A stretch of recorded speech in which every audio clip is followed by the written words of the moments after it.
Look at this pile of sumptuous donuts. The first item is at the bottom and the last item is at the top. We cannot remove from this structure, else everything will scatter. This structure is similar to what is referred to as a stack. A stack is a data structure just like bags and queues. It follows the LIFO policy, which states that the last item inserted into the collection is the first item that should be removed from that collection. If you look at this diagram, you realize that two items are inserted into this empty stack. And the last item, which is 2, is the first item removed from the collection. Stack has a set of operations that allows us to perform its function. In this section, we are going to focus on only 2, the push and the pop. Let's now demonstrate how the push and pop method of the stack collection work. First, we will switch to our VS Code. Then we will press Shift 1 to create our email abbreviation. Go under your body tag, then write a script tag.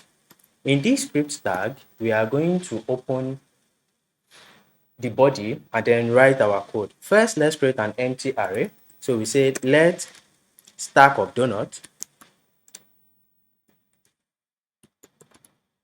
equals to an empty array. Then let's console this and see what exists in this empty array to ascertain that it is empty. So we say stack of donuts, save this, and then reload your browser. You realize that in our object, the browser is saying that our array is empty. Next, let's insert into this array. So you will realize that Javascript Array allows us to insert at the top and at the end of the array.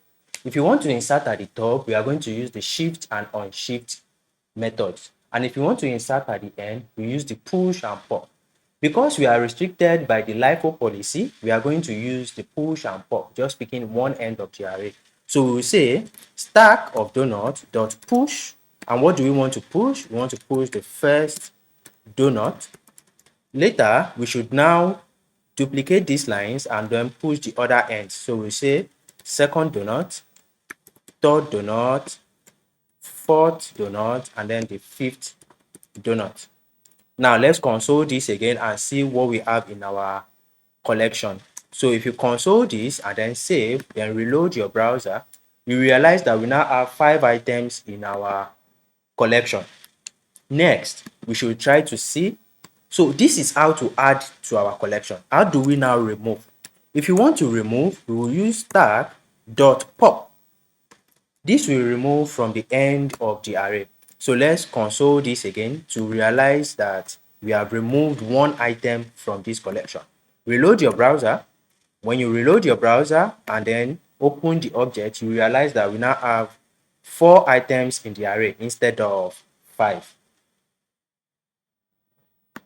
In essence, we have been able to add and remove from our stack of donuts by following the LIFO policy. But where do we see stack work in the real world? Stacks are used by browsers and mobile operating systems to keep track of a screen on your view. If you are currently viewing a particular screen and then you want to move to a new screen, once you press a button to go to the new screen, the browser or mobile operating system will take the current screen and put it in a stack, then bring the new screen to view. So that when you go back to the previous screen, the browser, since it's already tracking the previous screen, it goes back to the stack and then pops it back to your view.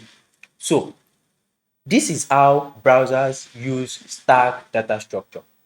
In this class, we have been able to talk about the operations of the stack data structure, the LIFO policy, and how it is being used in the real world. In the next section, we will look at some other operations.